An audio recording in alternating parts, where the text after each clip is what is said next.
buat yang RSF. Ya, silakan Mbak. Ini kita mau ngerjain yang ini ya Pak? Iya, di sini aja. Kelihatan kan ya? Yang RSF kedua, gimana caranya? Biar pressing aja, biar teman-teman tahu lagi. Ini langsung saya jelasin dari share screen Bapak ya. Enggak. Silakan di-share.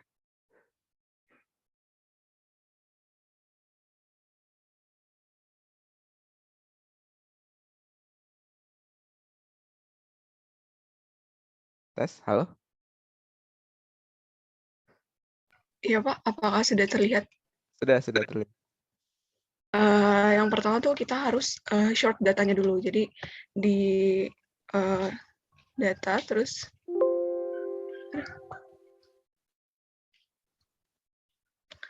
saya hapus yang saya kerjakan dulu ya Pak. Boleh. Terus kita short datanya, terus short by kode supplier dari A sampai Z. Kemudian yang kedua dari total tagihan dari largest to small. Jadi oke. Jadi di sini datanya sudah terurut. Kita mau beri penomoran untuk kode suppliernya. Jadi untuk yang di kode supplier pertama kita kasih tanda nomor 1. Terus untuk penomoran selanjutnya kita pakai rumus if. Jadi sama dengan if kalau misalnya yang F3 itu salah. F3 sama dengan F2, maka kita akan value true-nya M1 plus 1. Tapi kalau misalnya dia tidak sama, maka kita beri nomor 1.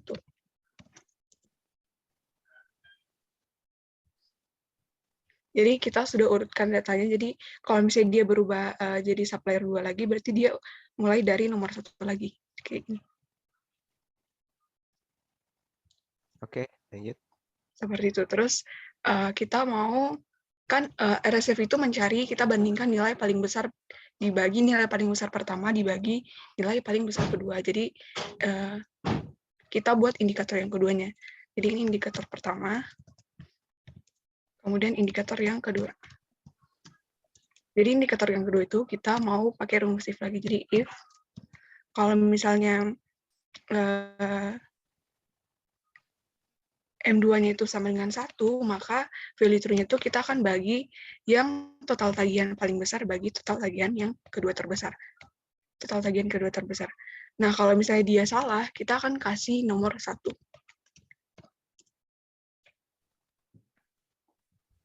Nah, terus kita tinggal pakai filter aja untuk menghilangkan yang satu-satunya. Jadi, itu Pak, nilai RSF-nya.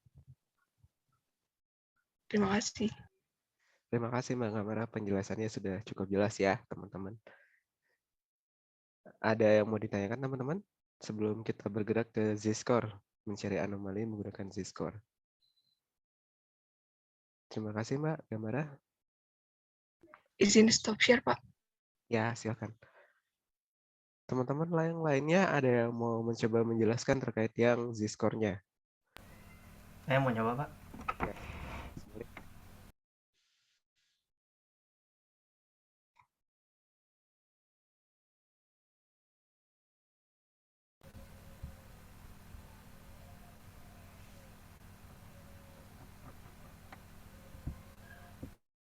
Nah, pertama kita buat ini dulu, Pak. Data analisis dulu.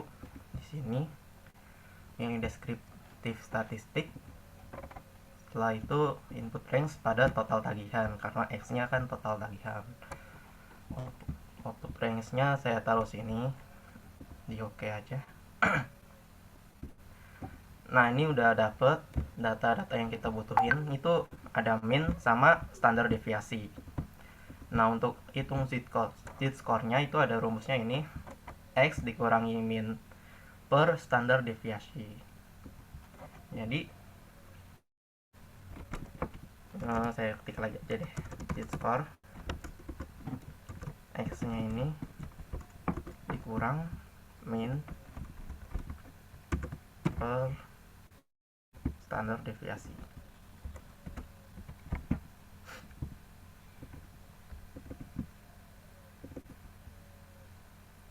seperti ini, Pak. Ya, mencari anomalinya yang mana? Oh iya.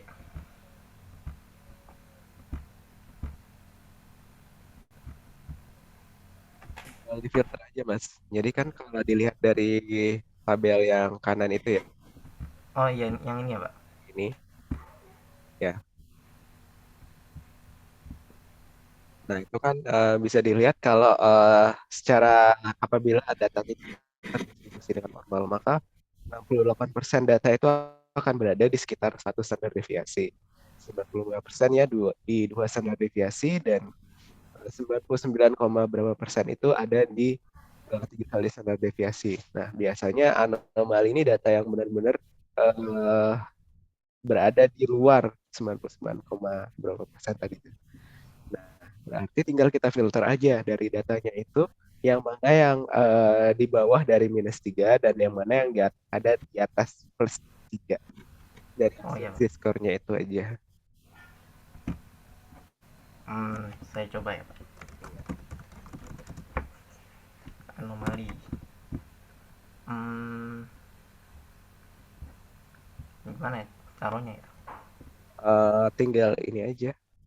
Misalkan kurang dari 3 berarti kurang dari -3 berarti dia anomali, atau kurang lebih dari +3 Oh, ini aja, Pak. Pakai advance ya, Pak. bebas. Oh, bebas.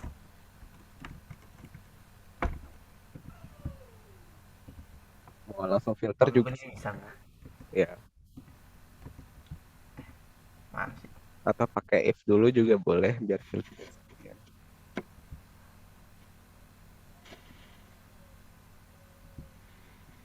Hmm, Equal. Ya, Greater than. bisa. Oh, Filter 3 langsung aja. 3 Or plus ya. Oh, or. ya, karena kan itu berada di dua sudut yang berbeda ya, ada yang kanan sama yang kiri. Saya cari yang Oh iya.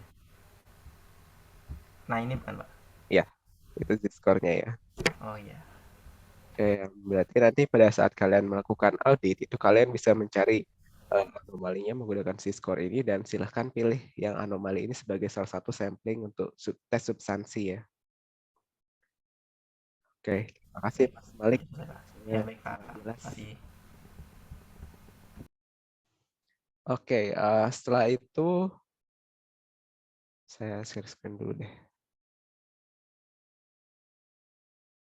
Kita lanjut lagi nih ke tadi udah ya anomali. Kita lanjut ke sampling yang pertemuan sebelumnya.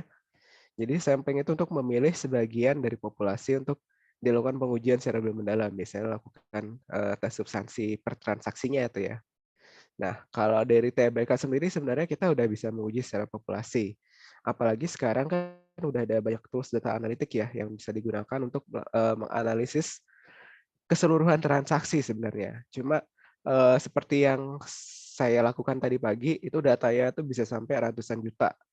Bisa per tahun itu bisa seratusan juta. Berarti tadi sedang analisis 2013 sampai 2019 itu berarti ada hampir setengah M lah data. Nah, itu kan sudah banyak banget tuh datanya. Sedangkan tadi ada permintaan data khusus untuk beberapa sampling data-data tertentu aja. Makanya untuk data yang ada perhatian dari pimpinan itu harus kita sediakan dulu, harus kita pilih untuk analisis. Nah, itu tadi saya udah melakukan ekstraksi data untuk sampel-sampel yang diinginkan oleh pimpinan kayak gitu. Dari terus setelah itu baru kita pakai sampling itu untuk melakukan pengujian selanjutnya.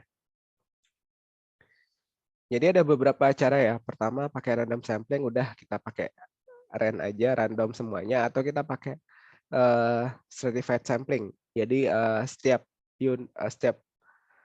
misalkan ya kalau kita ke contoh tadi itu untuk setiap pelanggan itu akan memiliki jumlah sampling yang sama seperti itu, merata setiap itemnya. Oke, yang pertama Coba teman-teman jelaskan terkait dengan sampling yang pertama. Kalau yang ini dulu deh, yang sampling yang pertama. Random sampling yang pertama, baru setelah itu langsung yang stratified sample aja. Oke, ada yang mau menjelaskan? Ini silahkan kalian pakai, ada 2 jenis ya, bisa pakai run biasa atau pakai run between, ini bebas. Tapi tergantung ya, di soalnya nanti juga mungkin bisa diminta dua-duanya dilakukan. Ada yang pakai run, ada yang pakai run between. Oke, silakan. Ada yang mau coba, teman-teman?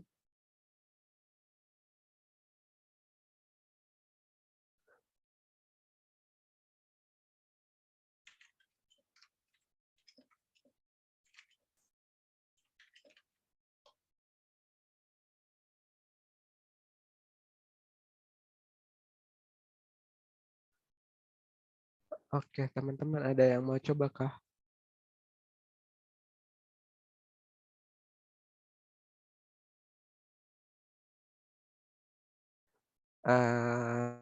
Yang ada di sini deh. Sebentar, biar adil pakai ini aja deh.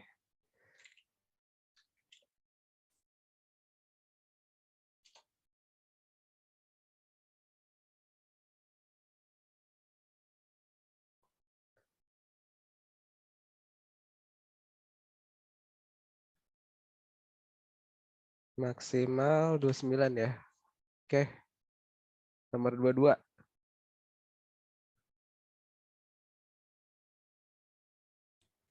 Iya, Pak.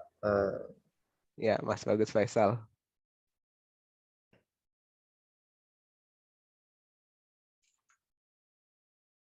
Izin share screen, Pak.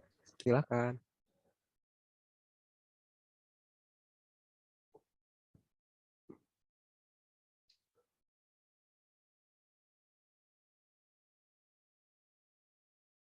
Sudah terlihat ya, Pak? Sudah. Ini kita pakai kolom yang mana ya, Pak? Bebas, itu kan kalau sampling itu tinggal pilih row-nya aja. Ya, maksudnya ini random between kan pakai range kan, Pak? Ya, bebas pakai run atau run between.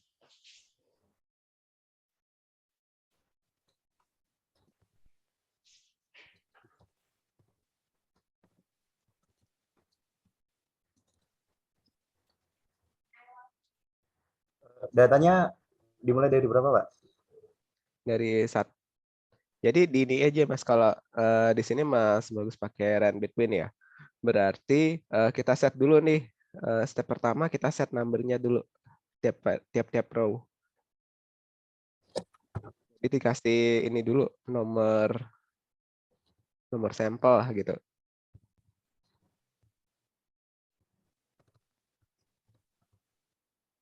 Ya, 1, 2, 3 dan seterusnya. Di double klik aja. Nah, sekarang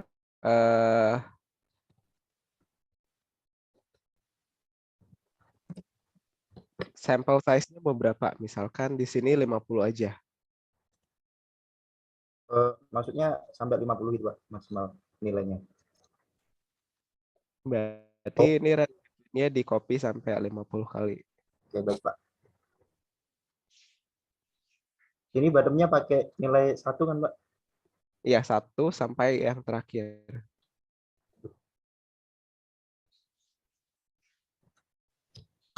Terakhir itu berapa, Pak? Dilihat aja ke bawah. Saya juga hafal. Maaf, Pak.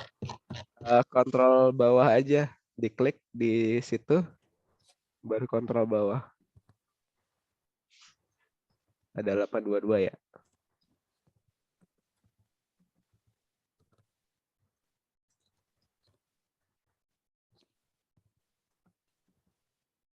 Ini kan, Pak? Iya. Tapi cuma Ini ini, Pak. semuanya. Sampai 50 aja.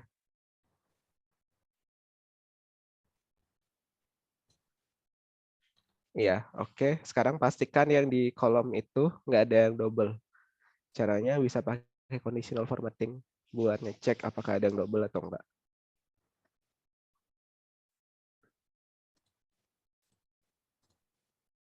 Langsung aja satu kolom itu di highlight, yang N itu diklik aja di N-nya, Mas. Nah, itu langsung conditional formatting, highlight cell rules, langsung aja. Udah ada di Excel ada kok yang duplicate values. Oke. Nah, itu karena masih ada yang duplicate, silahkan di refresh lagi.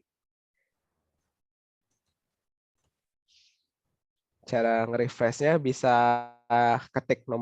ketik angka atau huruf di mana aja, boleh. A.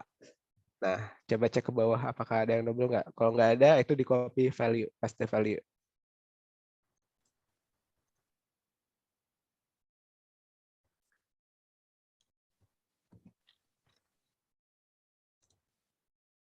Paste value di atas. Ya, Ini ya, Pak. ya. Ini sudah kan, Pak? Itu kok nggak berbeda ya? Oh, nggak apa-apa. Iya, memang berbeda sih. Oke, sudah seperti itu. Nanti berarti yang sampel yang akan kita pilih adalah yang di kolom O ini. Ya. Sesuai nomornya. Jadi nomor 730, 430, 573, dan seterusnya. Itu kalau pakai rand between ya. Oke, terima kasih Mas Bagus. Terima kasih kembali, Pak.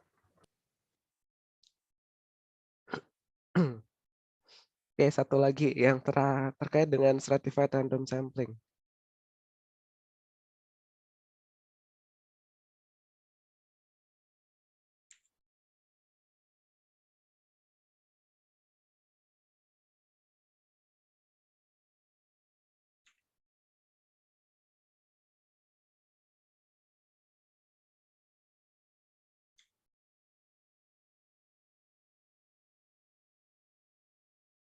Oke, yang stratified random sampling gimana?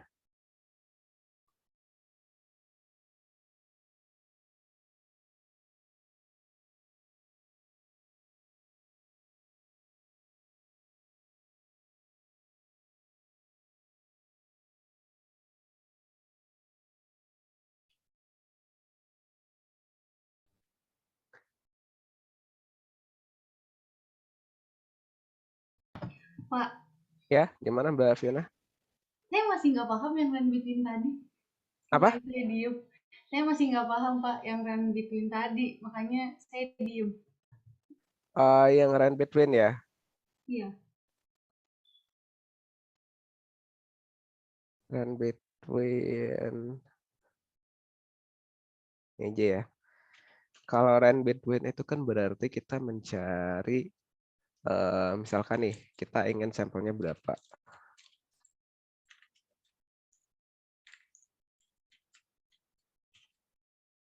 Pertama kita bikin nomor datanya dulu nih. Setelah itu kita cek datanya yang bawah 822 ya. Ya sudah, di sini kita run between aja. Dari 1 sampai 822 ya. Oke, ini sampel 1 sampai 50 ya.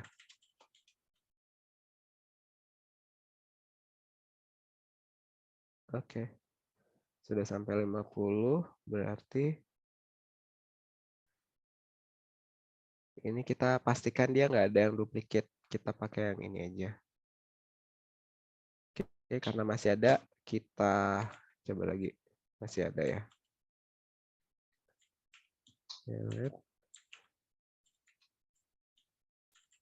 Ini hoki-hokian sih. Masih ada ternyata.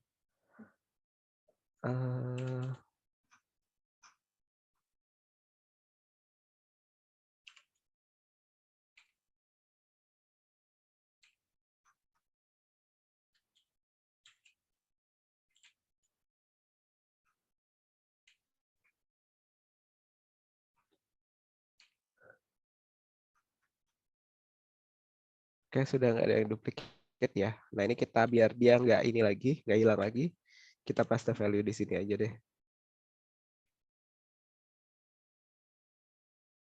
Oke, sudah. Baru nanti kita dapat sampelnya yang ini. Oh, ternyata ada yang ini juga, cuma nggak apa-apa deh. Misalkan ya, misalkan nggak ada yang duplicate, ya udah ini berarti nomor sampel untuk sampel pertama kita pakai yang 93, data yang 93 berarti yang ini kita pakai. Kayak gitu. Untuk data yang kedua kita pakai yang nomor 238. Yang ini, berarti data ini kita pakai. Kayak gitu, Mbak. Sebenarnya paling enak itu pakai ini aja sih. Pakai ren biasa aja ya. Kalau pakai yang itu kayak kita mesti hoki-hokian, jadi tinggal ini aja. Kita copy value-nya.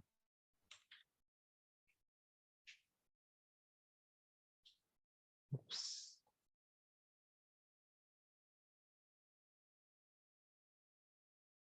Oke, ini kok jadi 0 ya? Oh, cuma masalah ini aja.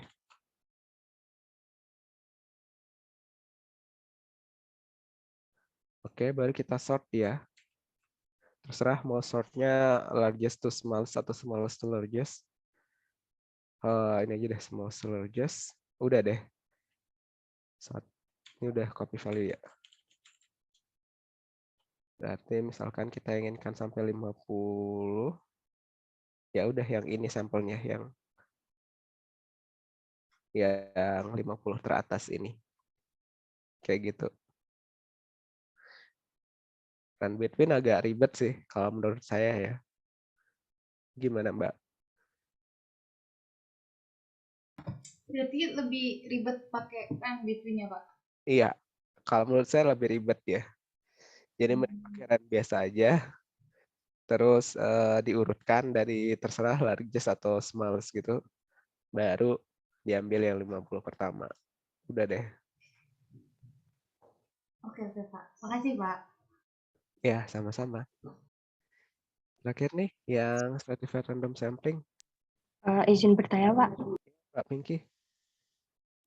Berarti kalau pakai run between tadi itu emang hasilnya dia bisa berubah-ubah gitu ya, Pak? Dan nggak sama gitu.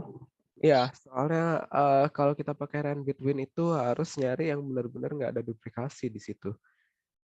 Jadi ya paling susahnya itu pas harus nge-refresh-refreshnya ya. Cuma kalau lagi misalkan ujian, terus nggak hoki nih, dapatnya yang duplikat terus ya, udah habis waktunya di sana. Oh, soalnya tadi saya nyoba hasilnya kok beda gitu sama yang di share screen gitu. Iya, Kirain harus sama, Pak. kan pasti akan berbeda dia kalau random itu, Mbak. Iya, baru paham. Terima kasih, Pak. Jadi ya hasil dari saya mungkin di kalian akan beda lagi. Karena kan namanya juga random ya, kita nggak tahu hasilnya berapa.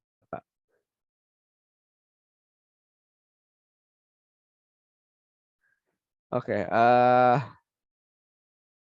untuk ini ya, stratified random sampling ya, tak jelasin aja deh. Jadi kan di sini kita ingin mendapatkan sampel dari masing-masing data. Jadi setiap data itu akan ada sampelnya. Jadi misalkan kita ingin berdasarkan kode supplier ya. Jadi setiap kode suppliernya ada sampelnya. Kalau misalkan kita pakai random biasa, kita kan nggak tahu itu suppliernya itu berapa per tahunnya. Contohnya ya, kalau kita pakai random biasa tadi, tadi 50 data itu sampai sini ya. Berarti sini. Oke, kita oke nggak apa deh. Pakai pivot bisa nggak ya?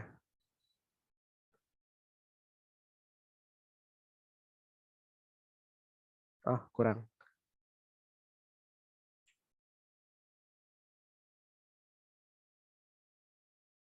Oke, kita tambahkan apa ya?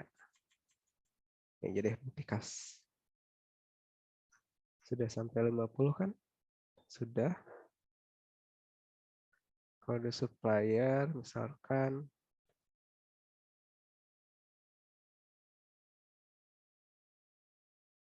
value saja. Count. Nah, ini kan beda-beda nih. Totalnya memang 50 sampel. Cuma kan supplier 1 tuh ada 11 yang kita pakai sampelnya. Supplier 2 ada 5. Yang paling sedikit itu supplier 3 cuma pakai 4.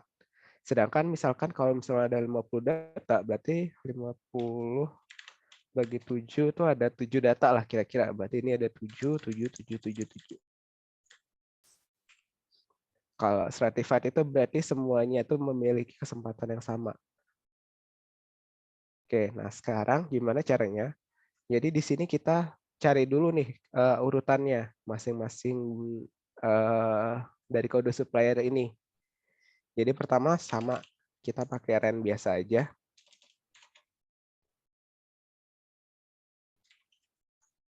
Setelah random, terus di sini kita cek di grup ini tuh ada berapa sih? Dia rank berapa? Caranya kita bisa pakai count if di sini. Sebentar.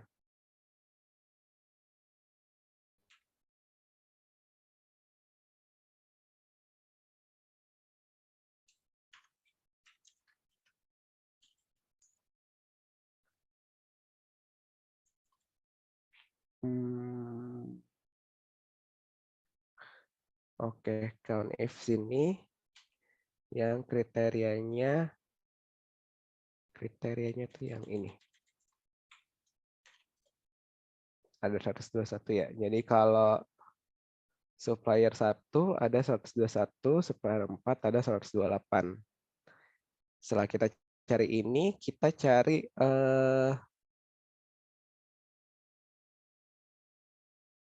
sebentar.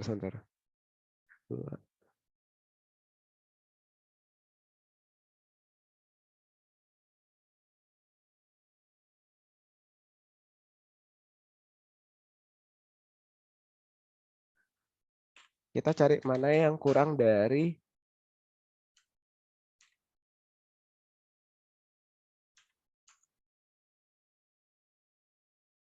pakai yang S aja deh. Kriteria yang satu ya kita pakai yang ini, terus kita cari mana yang dia supplier ini. Terus kriteria kedua, range kedua kita cari dari sini yang mana aja yang kurang dari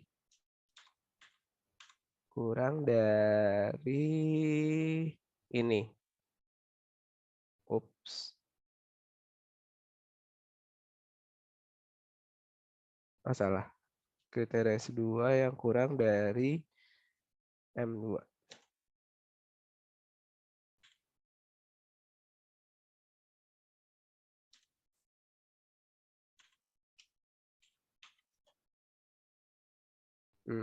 Pakai N. Ada 20 yang kurang dari dia. Berarti urutannya dia adalah, ini harusnya saya kopas dulu ya. Biar nggak berubah-berubah. Kita paste value dulu.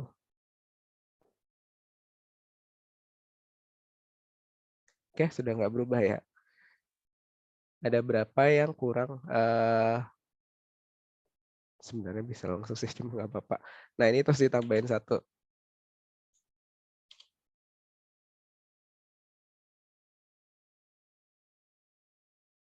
Oke, sudah. Baru kita urutkan yang nilainya misalkan tergantung. Kita misalkan ingin 5 sampel per data ya. Berarti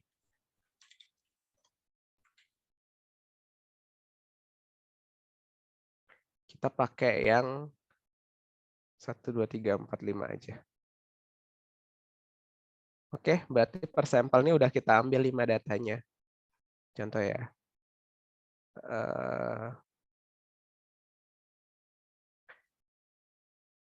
Nah ini. Masing-masing supplier. Sebentar. Ini aja deh yang di-sort. Masing-masing supplier akan mempunyai 5 data di sini. Oke.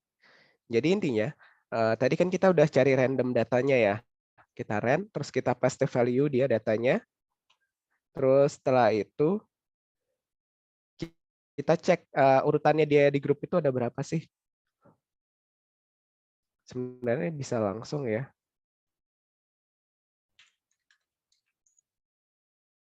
Kan ifs. Berarti dari kriterianya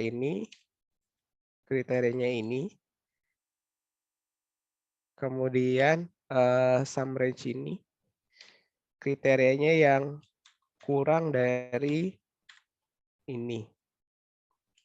Setelah itu kita tambahkan 1, karena nanti pasti ada yang dia itu nggak ada yang kurang dari dia. Artinya dia akan menghasilkan nilai 0, makanya kita tambahkan 1. Kayak gitu. Jadi setiap kode suppliernya akan memiliki 5 sampel. Udah, untuk stratified ini ada yang mau ditanyakan? Sebentar, saya close dulu ya. Ini sepertinya sistem saya agak kurang.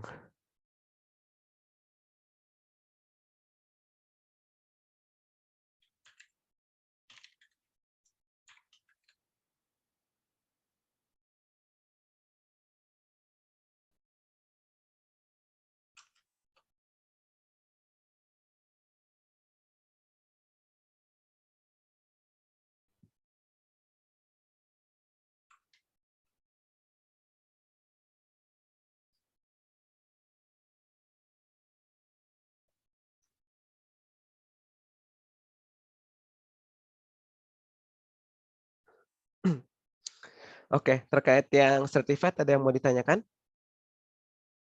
Izin, Pak. Ya, gimana Mas Arfan? Berarti untuk stratified ini kita cuma bisa pakai satu kriteria, Pak. Misalnya kalau mau kode supplier dengan bulan tanggal bayar gitu bisa, Pak? Melaporkannya. Per bulan tanggal bayar, jadi masing-masing diambil 1 ya? Ya, misalnya gitu, Pak. Jadi kriteria itu ada 2 gitu, bukan kode supplier doang. Bisa nggak, Pak? Itu kayaknya bisa sih. Di sini kita tinggal ini kalau yang berdasarkan kode supplier aja ya.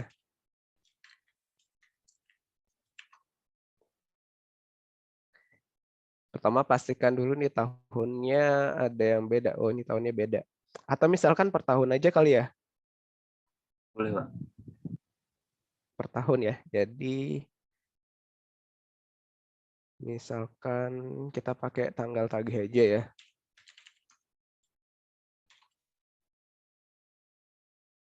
Sini kita ganti general dulu. Sebenarnya sama aja. Ini kan udah kita assign nilai randomnya ya. Atau kita ulang lagi deh.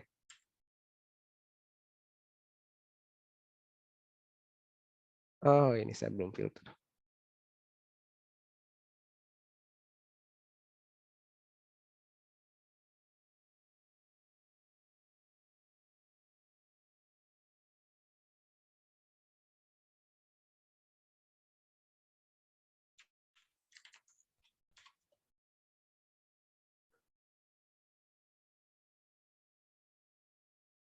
Oke, kita udah dapat tahunnya ya.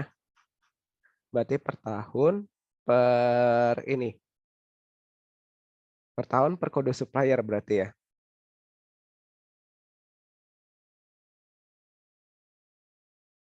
Kita ulang lagi aja ya. Kita assign randomnya dulu ya.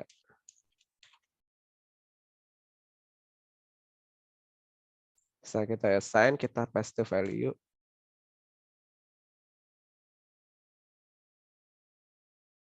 Oke. Setelah itu kita cari mana yang kita urutkan ya, cari urutannya dia. Pakai is ya. If kriteria range yang pertama berdasarkan kode supplier ya. Dan kriteria range yang kedua berdasarkan tahun. Dan yang ketiga kita ingin cari dia urutan berapa, berarti dari data ini mana aja yang kurang dari data ini. Oke, kita tambahkan 1.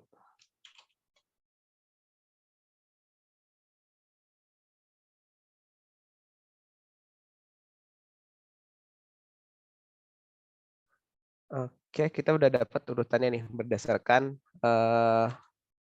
tadi kode supplier dan tahun ya. Dan dari ini.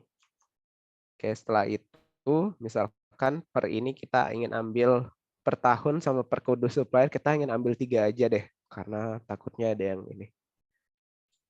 Sampel. Berarti tinggal langsung aja filter yang 1, 2, 3. Jadi kalau misalkan ini ya, saya urutkan. Kode supplier, pakai advanced filter aja.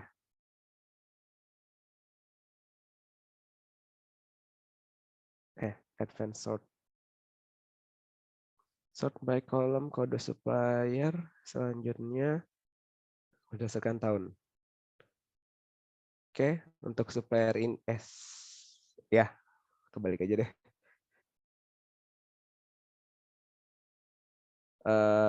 Ini turun ke bawah. Jadi berdasarkan tahun dulu, baru kode supplier. Oke, untuk tahun 2003 kita dapat supplier 1, 3. Terus 2004 sama dapat 3 juga. Untuk supplier yang 5 sama dapat 3 juga. Tahun 2005 supplier satunya nggak ada. Karena mungkin di tahun 2005 nggak ada supplier 1 ya. Kayak gitu. Gitu Mas Arfan. Terima kasih, Pak. Ya, jadi sebenarnya bisa di-expand juga ya. Nggak cuma berdasarkan kode supplier aja. Misalkan per tahun juga.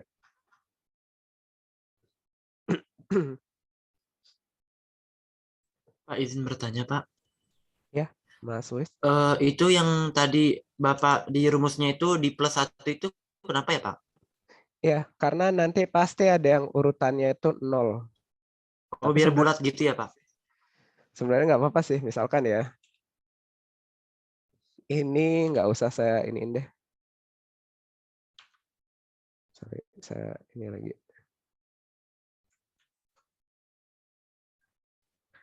Sebenarnya nggak apa-apa sih kayaknya ya. Kayaknya nggak apa-apa. Nggak usah ditambahin 1 ya.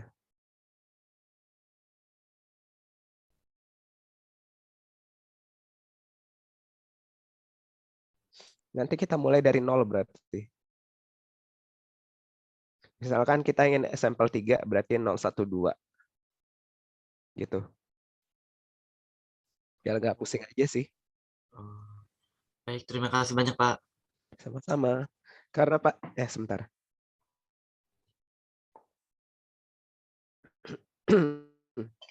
Karena pasti ada data yang nggak kurang dari dia.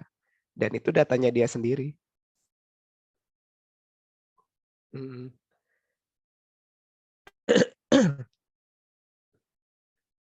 Oke.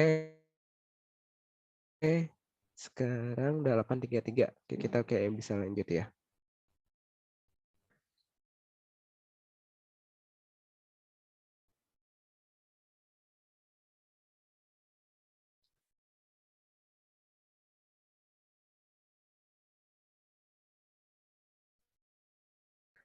Kita masuk ke selanjutnya.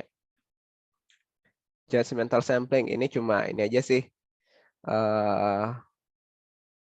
Kita harus tahu background terkait datanya. Misalkan kita ingin penelitian mahasiswa yang mendapatkan kumulat. Ya udah kita nggak mungkin mengambil sampel secara random dari seluruh mahasiswa karena kita kan takutnya pada saat sampel yang kita ambil ternyata mahasiswa itu nilai IPK-nya itu kurang dari 3,5. Itu kan berarti sebenarnya kita tujuan kita nggak ke sana. Jadi kita harus filter dulu lah, setidaknya yang mana aja yang masih cum laude, yang mendapatkan nilai cum laude, baru setelah itu kita sampling dari itu, dari hasil filternya itu sendiri.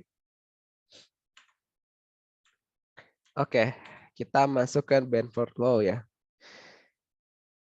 Jadi ceritanya seperti ini. Setiap data yang ada di dunia ini ya, kalau misalkan itu dihasilkan secara normal, nah itu maka distribusi datanya itu akan lebih besar di angka 1. Kenapa? Karena secara umum angka 1 itu pasti yang akan ada lebih dulu ya. Kayak misalkan nih, sebentar.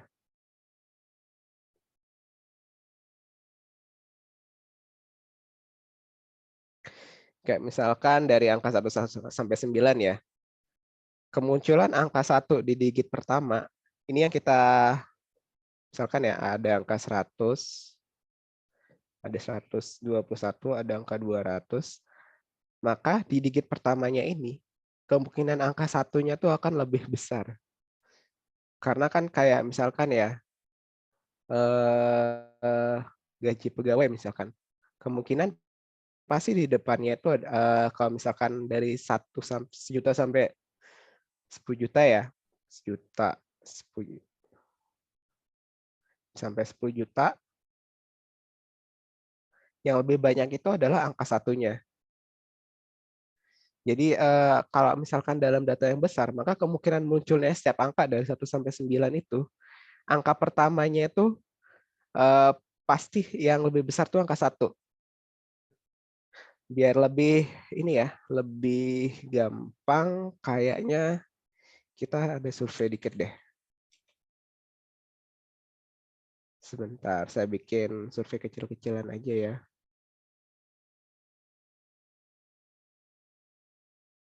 Kalian udah berapa lama nggak ngekos ya?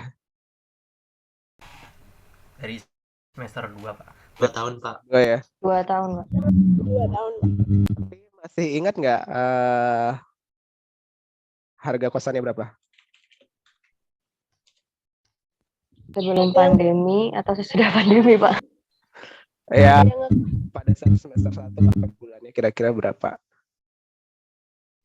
Belasan, Pak. Yona hafal, Pak. Soalnya masih ngekos. Nggak apa-apa, yang semester 1 aja. Jadi silahkan masuk ke sana. Itu udah masuk kan ya?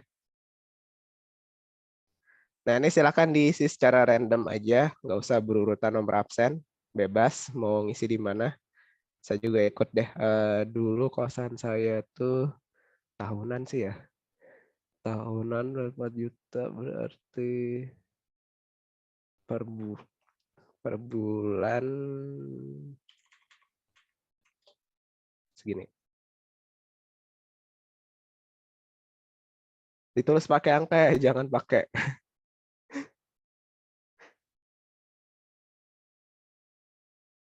Ini kosan saya nih. Ininya aja yang diisi, yang pertama. Per bulan.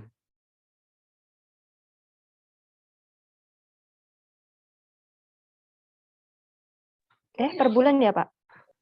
Per bulan. Ini kosan saya dulu 300.000 per bulan. Karena bayarnya tahunan sih, dulu setahun cuma 4 juta. Itu udah 10 tahun yang lalu ya.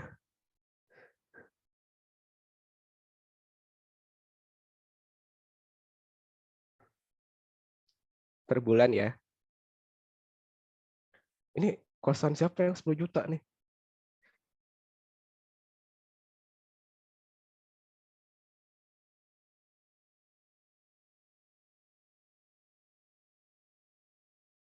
Rafathar mungkin, Pak.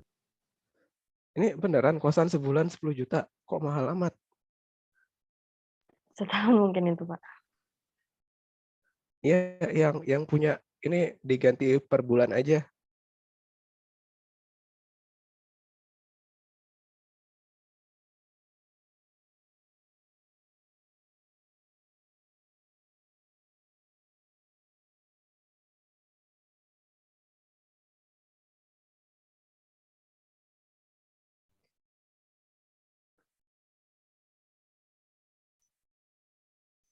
Oh, ternyata sekarang sekitaran 1 juta 1,5-an ya.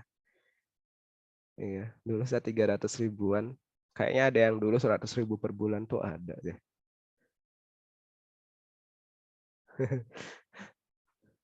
Oke, sudah keisi semua ya.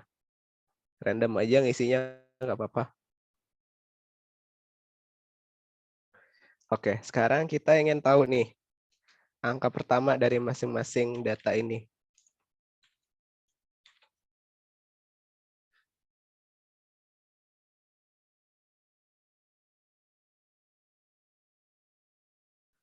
Oke ya, kita hitung berapa datanya. Digit pertama.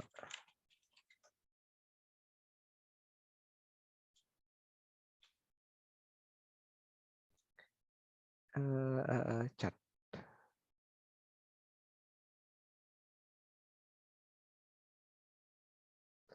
Oke. Wah, ini nggak berurutan nih, bentar-bentar. Tak buat gini aja. 5, 6, 7, 8, 9. Count if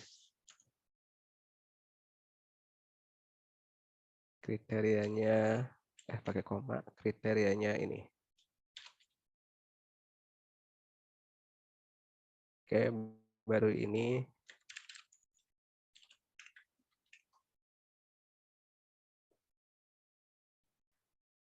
Secap.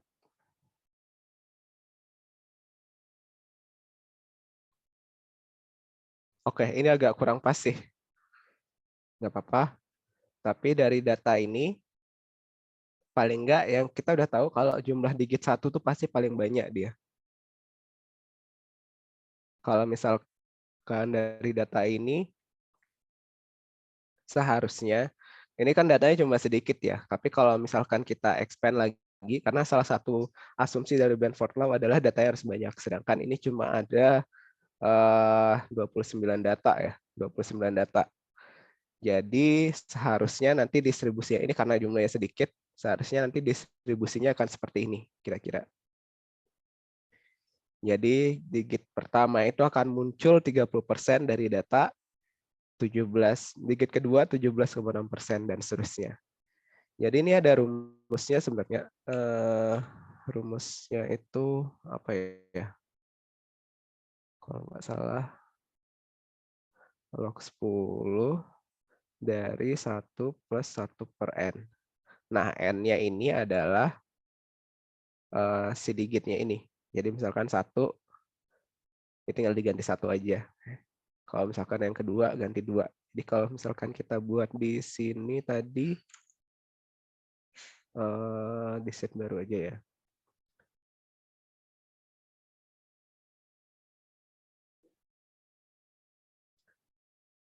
Sama dengan log 10 dari 1 plus 1 per n. N itu yang digit. Oke, mirip ya dengan yang di sini. Jadi seharusnya probability dari leading digit atau digit pertama itu kira-kira seperti ini. Nanti Benford Law itu nggak juga bisa teman-teman pakai di digit pertama aja, tapi bisa dipakai juga di digit kedua digit pertama. 2 digit pertama ya. Kalau 2 digit pertama berarti di sini karena harus 2 digit ya, berarti mulainya dari 10. Nah, kalau teman-teman jumlahkan, ini hasilnya pasti 1. Udah otomatis. Kalau yang 2 digit ya, ini yang 1 digit ya. Yang 2 digit. 10, 11, sampai yang 2 digit terakhir berarti ada, masih 80 masih sampai, terakhir 99. Karena 100 itu udah masuk 3 digit ya. Kalau 2 digit sama sebenarnya rumusnya. Kita pakai log 10 dari 1 plus 1 per n. N-nya itu yang ini. Oke, autofill aja. ini kalau kita jumlahkan, 1 juga hasilnya. Kayak gitu. Nah, ini kalian bisa ngecek menggunakan 1 digit aja, digit yang pertama aja, atau kita bisa pakai digit kedua juga, 2 digit pertama. Gunanya apa sih? Jadi Benford Law ini sebenarnya bisa kita pakai untuk mendeteksi adanya anomali yang terjadi di dalam data. Atau misalkan kita ingin menemukan apakah ada kejadian fraud yang ada dalam satu data. Contohnya, sebelum ke contoh, kita masuk ke asumsi dulu deh. Jadi asumsi untuk Benford Law ini ada beberapa. Yang pertama, dia harus berupa numerik data. Ini udah jelas ya. Harus random datanya. Jadi nggak ada minimum sama maksimumnya, tuh bebas saja. Bukan data yang di-assign. Jadi data yang benar-benar random lah gitu.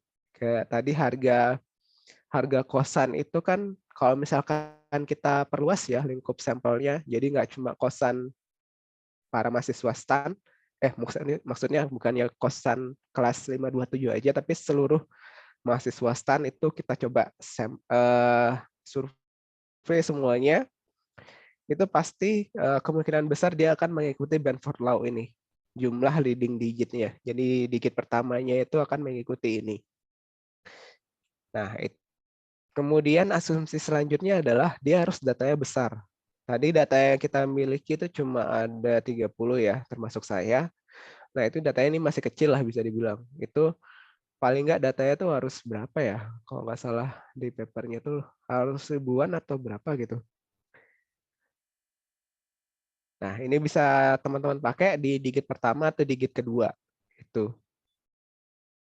Kalau misalkan kita udah pakai 3 digit itu udah nggak ini sih, nggak bisa dibilang itu udah nggak, itu udah random aja sih, udah random number aja.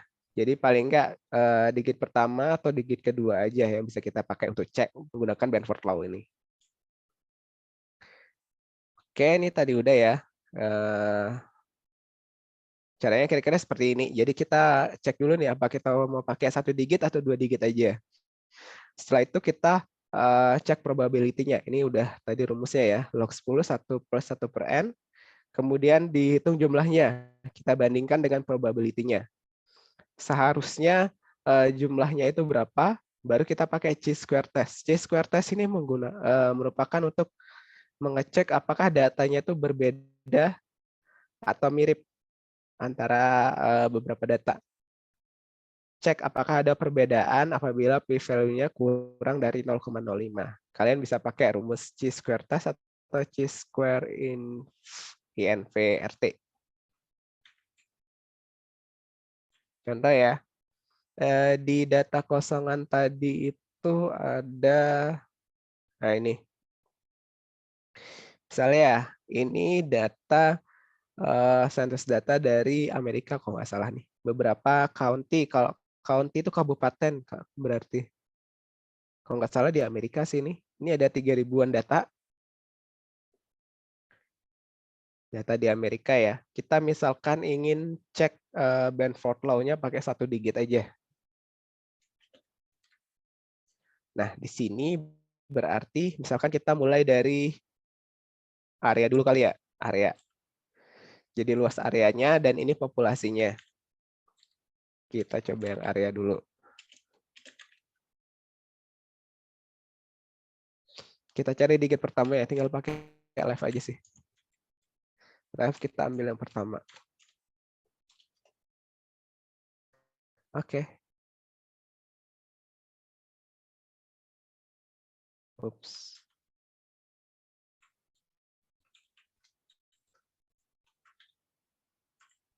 Oke, kita udah dapat ya. Digit pertama dari masing-masing jumlah area. Setelah itu kita jumlahkan dia.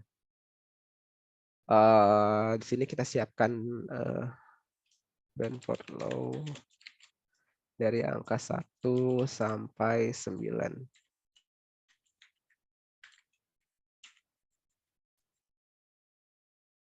Kalau cari probability-nya berarti, bentar, cari jumlah datanya dulu deh.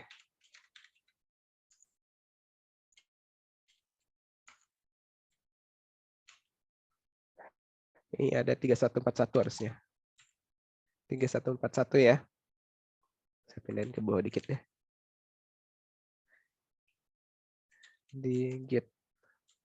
Berarti ini probability-nya log 10 dari 1 plus 1 bagi N.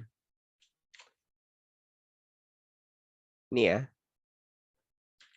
Probability. Sedangkan di sini kita ingin cek seharusnya dengan probabilitas seperti ini. Di data itu ada berapa sih? Jadi kita kalikan aja.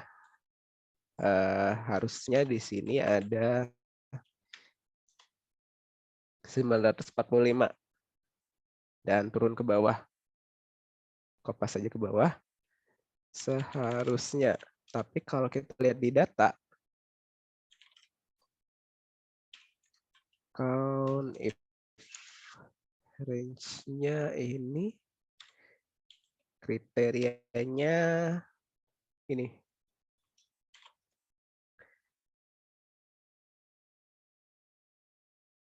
Nah ini. Kalau misalkan kita buat grafiknya ya.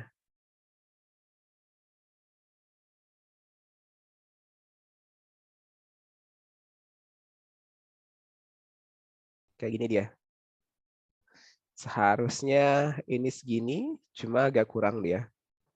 Ini harus hampir mirip. Yang 3, dia yang seharusnya sama yang dari datanya lebih besar di datanya. Oke, kayak gini. Jadi kan secara umum dia masih, ya kalau dilihat secara visual sih hampir-hampir mirip lah ya kira-kira. Nah, kita bisa pakai yang namanya chi-square test untuk mengecek apakah ini beda jauh nggak sih. Chi-square test itu caranya kita tinggal bandingkan aja.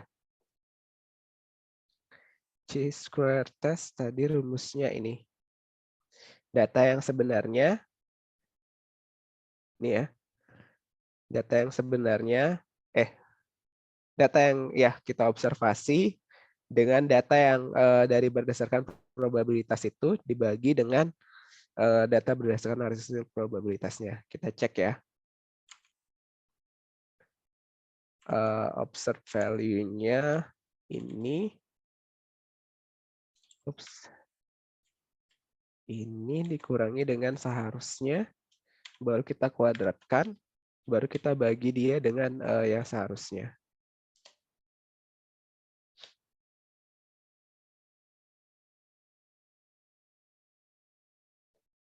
Oke. Baru kita sum ya. Ada 38 hasilnya. Perbedaannya. Berarti yang berbeda itu berbeda sangat jauh ya. Adalah yang ini kali ya. Cuma 2 ini. Yang sisanya masih nggak terlalu. Nah, kita bisa menggunakan chi-square test kalau di sini pakainya sebentar. Saya agak lupa.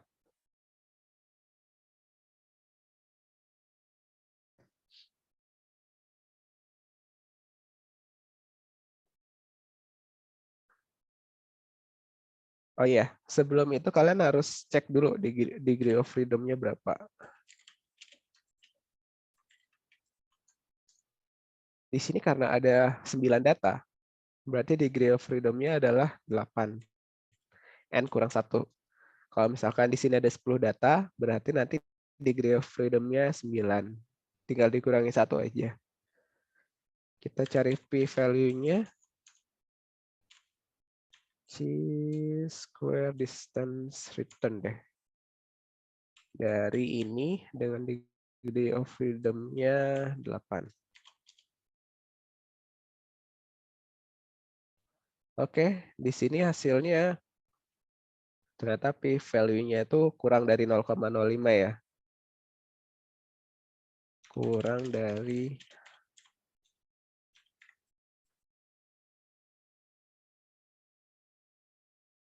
kurang dari 0,05, maka di sini kita bisa mereject null hypothesis. Oh ya, harusnya di sebelumnya ini kita siapkan ini dulu. Jadi kalau kita bisa buat satu hipotesis ya. Yang pertama, yang null hypothesis, variable follow hypothesis distribution. Jadi seharusnya dia mengikuti distribusi ini. Cuma pada saat kita cek ternyata peak value-nya itu kurang dari 0,05, berarti kita ambil hipotesis yang 1H1. Berarti variabel ini tidak mengikuti distribusinya. Seharusnya distribusinya yang biru ini ya. Cuma ternyata yang orange ini tidak mengikuti distribusi ini. Kayak gitu. Kalian bisa lihat secara visual kan di sini. Perbedaannya lumayan jauh, ada sekitar 100-an. Sedangkan di sini ya ini agak berbeda juga sih. Seharusnya distribusinya kan hampir-hampir mirip. Kayak gitu. Oke, itu berdasarkan area. Coba teman-teman silahkan coba untuk berdasarkan populasi. Udah jam segini ya. Kita istirahat dulu ya. Jam 8.55 sekarang, berarti sampai jam 9.10. Nanti jam 9.10 teman-teman silahkan coba untuk yang populasi. Oke, silahkan istirahat dulu teman-teman. Terima kasih. Terima kasih, Pak.